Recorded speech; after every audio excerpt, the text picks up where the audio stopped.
14 फरवरी को 2024 की भर्ती के लिए एक नोटिफिकेशन जारी किया। अब तक अप्रॉक्स 12 लाख के आसपास लोग आवेदन करते हैं। अब इस बार कितने लोग आवेदन करेंगे ये तो आवेदन के बाद में पता चलेगा, बट 26 मई को इसका एग्जाम होना है। कई लोगों को ऐसा लगता है कि हम जब परीक्षा में फॉर्म भर देंगे तब तैयारी करेंगे। वो लोग हैं जो परीक्षा से पहले छंटते हैं, तो इसकी वक़्त को नहीं जानते।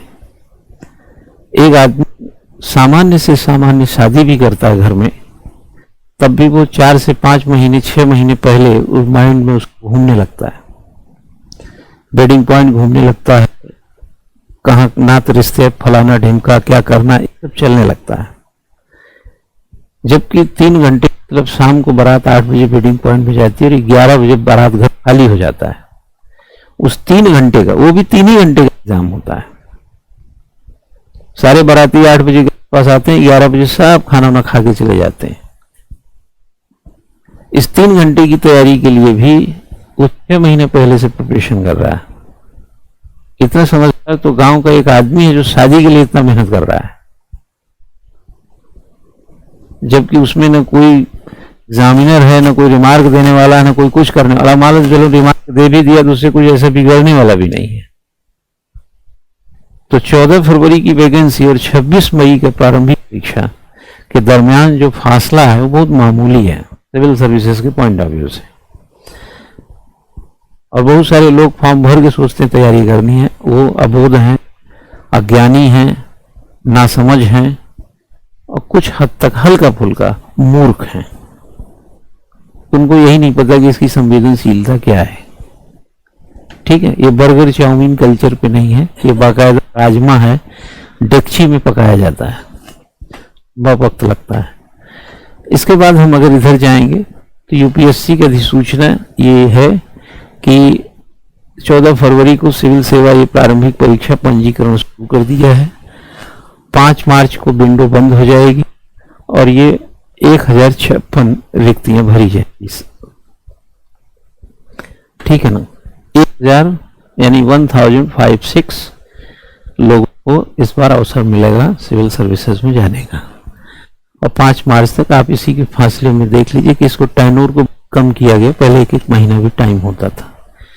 अगर तिथि को नजर डालें, बहुत ज्यादा नहीं बोलने के लिए इसमें है, बहुत शॉर्ट में, बाकी तो आप इसकी वेबसाइट पे जाकर बहुत सारी जानकारी आपको मिल सकती है ना। तो यूपीएससी के नोटिफिकेशन 14 फरवरी को आया था। इसकी जो फॉर्म शुरू हुआ भरने के लिए वो भी 14 फरवरी है। लास्ट डेट अगर कहें तो 5 मार्च है। प्रीलिम्स 26 मई को है और मेंस 20 सितंबर से है। ठीक है, अगर आप इसको इस तरीके से भी देखें तो इसमें भी जो चीजें निकल के आती हैं, है ना, हाँ, जैसे जो चीज निकल के आती हैं उसमें देखेंगे तो ये जो तारीख है ये 14 फरवरी का, और ये जो तारीख है 26 मई का, तो ऑलमोस्ट आधा महीना ये है फरवरी खत्म होने में, और 26 मई का मतलब मार्च अप्रैल मई, 3.5 महीना बा मुश्किल से टाइम है ना। और अगर लास्ट डेट्स आप देखें 5 मार्च से, तो बा मुश्किल 3 महीना, यानी इसके दरमियान में केवल 3 मंथ का टाइम है। और अगर आप इसको देखेंगे 20 सितंबर को, कहां से, चलो मई में आया तो चलो जून में रिजल्ट आ गया या जुलाई की फर्स्ट वीक में रिजल्ट आ गया, नहीं एग्जाम की डेट से देखेंगे 26 मई जब प्रारंभिक परीक्षा लेता है तो मई तो खत्म हो गया, जून बचा, जुलाई बचा, अगस्त बचा, फिर 20 सितंबर, मुश्किल 3.5 महीने।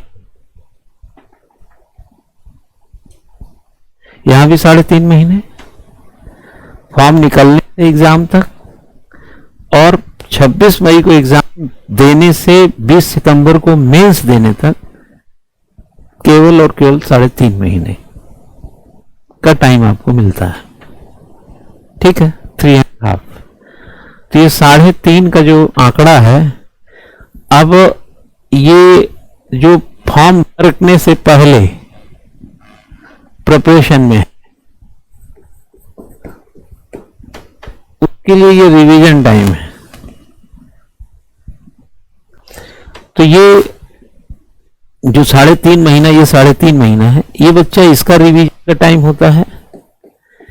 और ये इसके रिवीजन प्लस अगर आप दूसरे फॉर्म में कहेंगे, है ना, दूसरे फॉर्म में अगर कहें तो इसके रिवीजन के साथ साथ, हाँ, इसके रिवीजन के साथ साथ बीच में मेंस और प्री के बीच में, प्री और मेंस के बीच में हिंदी, इंग्लिश, एस्से, ऑलमोस्ट जिसकी तैयारी कोई कभी करता ही नहीं है। एक जनरल हिंदी और जनरल इंग्लिश का पेपर होता है जिसकी तैयारी स्टूडेंट करता है। आपने पेपर तक नहीं देखा होगा कि सिविल सर्विसेज में एक जनरल हिंदी और एक जनरल इंग्लिश भी होता है। जब भी पढ़े होंगे, हिस्ट्री पढ़े होंगे, ज्योग्राफी पढ़े होंगे, पॉलिटी पढ़े होंगे, कभी आपने ये देखा ही नहीं होगा कि उसमें जो निबंध लिखना है, एस्से लिखना, वो कैसे लिखेंगे, है ना। तो आप बातें कैसे हैं, स्ट्रेटजी कैसे बनाते हैं, कब कौन सी चीज को आप सामने रखेंगे, है ना, वह तो आप करिए, है ना। ये पैटर्न है एग्जाम का, अभी आप आगे थोड़ा बताएंगे। ये पैटर्न है, पैटर्न आपको पता ही है, ये हिंदी में बना दिया इसने, चलो कोई बात नहीं, समझ तो। जनरल स्टडीज 200 अंक का है और ये 200 का सी साइड, बाकी यही सब लिखा रहता है, सब तो बात होती रहती। और ये अब देखो यहाँ पर लिखा है ना, यार टोटल इसको तो इंग्लिश में बना सकता था वो। 9 पेपर है, क्वालिफाइंग में 7, और ये जैसे ये अंग्रेजी है और एक भारतीय, ये 300 शब्द दिख रहा है ना आपको, 300, हाँ, इसी में समझ लीजिए यार, वो थोड़ा गड़बड़ कर दिया, है ना। अब जैसे ये 300 शब्द आप समझ रहे हैं ना, ये 300 अंक का और ये 300 अंक का। मैं आपको बताऊं, 2-2.5 लड़के इसी में फेल हो जाते हैं। 1056 का मतलब समझ रहा है ना, 1056 में मल्टीप्लाई कर दीजिए 15 से, गुणा कर दीजिए, ठीक है। तो ये अप्रॉक्स 16,000 रिजल्ट होगा ये, ठीक है ना, 16,000 के आसपास रिजल्ट जाएगा ये। 16,000 रिजल्ट में 2,500 तो हिंदी इंग्लिश में ही फेल होते हैं। तो जैसे हम प्री परीक्षा से पहले कहते हैं कि वो लोग जो प्रारंभिक परीक्षा का फॉर्म भरते हैं और प्रिपरेशन नहीं करते हैं, वो प्री से पहले ही छंट जाते हैं। हम तो कोई कर सकता है, graduate in any discipline and 21+, कोई भी देश का ग्रेजुएट जो 21 वर्ष का है, जनरल में है तो 32 साल तक, ओबीसी है तो 35 साल तक, SC ST है तो 37 साल तक इस फॉर्म को भर सकता है। जनरल है तो 6 बार भर सकता है, ओबीसी है तो 9 बार भर सकता है, SC ST है तो कभी तक भर सकता है, 37 साल तक, ठीक। वो फॉर्म भरता रह सकता है, बशर्ते फॉर्म भरने के बाद, जैसे कई लोग होते हैं इलेक्शन में खड़े हो जाते हैं और उनके घर के लोग भी वोट नहीं देते उनको शक होता है कि घर में 9 वोट था, कैसे पड़ा, 2 कौन कहां दे दिया। तो ऐसे तो पर्चा भरते रहिए, लेकिन उसका कोई मतलब लेना देना तो है नहीं। तो ऐसे बहुत सारे लोग होते हैं, लाखों लोग होते हैं, 12 लाख में करीब 5-6 लाख ही बैठते हैं, यानी 50% एग्जाम देने ही नहीं जाते हैं। आप फॉर्म भरेंगे, जब एग्जाम में जाएंगे तो आप देखेंगे अगल बगल डेस्क खाली है, अराउंड 50% का यही हाल रहता है। तो प्री से पहले ही छट जाते हैं, वो मुकाबले में कहीं हो ही नहीं सकते। और वैसे भी जो 5-6 लाख लोग जाते हैं, वो भी मुकाबले में बहुत कम लोग होते हैं। क्या समझते हैं, जो 16,000 के आसपास जो इस साल रिजल्ट आएगा प्रारंभिक परीक्षा का, ये क्या 5 लाख लोगों के बीच कंपटीशन है क्या? नहीं, हार्डली 1 लाख लोगों के बीच कंपटीशन है। सपोज 50 नंबर पे सिलेक्शन होता है, 50 क्वेश्चन पे, 50 क्वेश्चन का मतलब 100 नंबर माना, एकदम हमने 50 कर दिया इसको कि 50 मार्क्स, 50 क्वेश्चन मान लिया सिलेक्शन हो जाता है। जिसका 49.33 है वो कंपटीशन में था, जिसका 49.67 था वो कंपटीशन में था, लेकिन जिसका 35 क्वेश्चन है, 20 क्वेश्चन है, 25 क्वेश्चन है, वो कहां कंपटीशन में था? वो कंपटीशन में नहीं था, वो परीक्षार्थी था बट कॉम्पिटिटर नहीं था।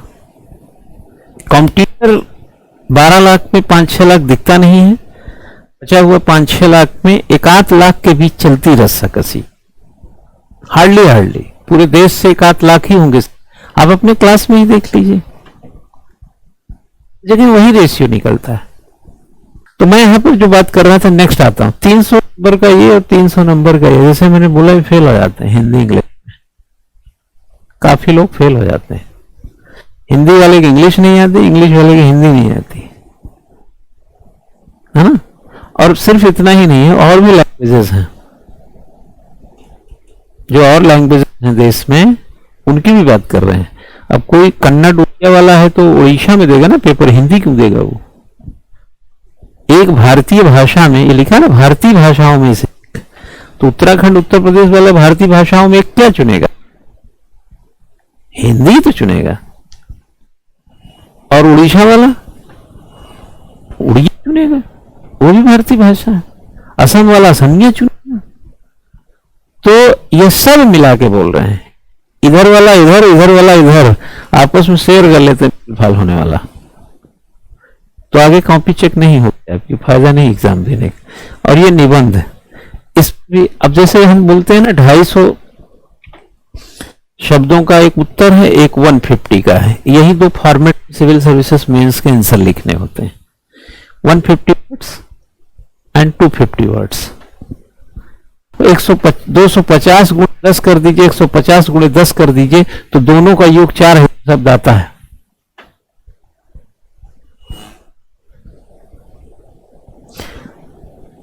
थाउजेंड वर्ड के साथ कंसेप्चुअल भी हो, फैक्चुअल भी हो, एप्लीकेशन ओरिएंटेड हो, इंटेंसिव एनालिसिस हो, कॉम्पिटिटिव हो, दूसरों से बेटर हो, ये बात करके एक्सरसाइज हो सकता है। Rome is not built in day. तो जो जागरूक कॉम्पिटिटर है वो 20 सितंबर के एग्जाम में अब लिखने की प्रैक्टिस नहीं करेगा, अब तो प्रीलिम्स करेगा, वो प्रैक्टिस कर चुका है।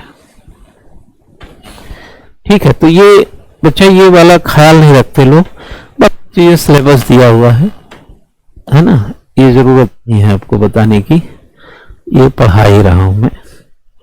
ये सब लिखा है, कहाँ जाएंगे आप, जो विद्यार्थी फॉर्म भरना चाहते हैं वो सब पढ़ ही लेते हैं कहाँ पे क्या जाना है उनको। ठीक है, बाकी सिलेबस वगैरह है। ठीक।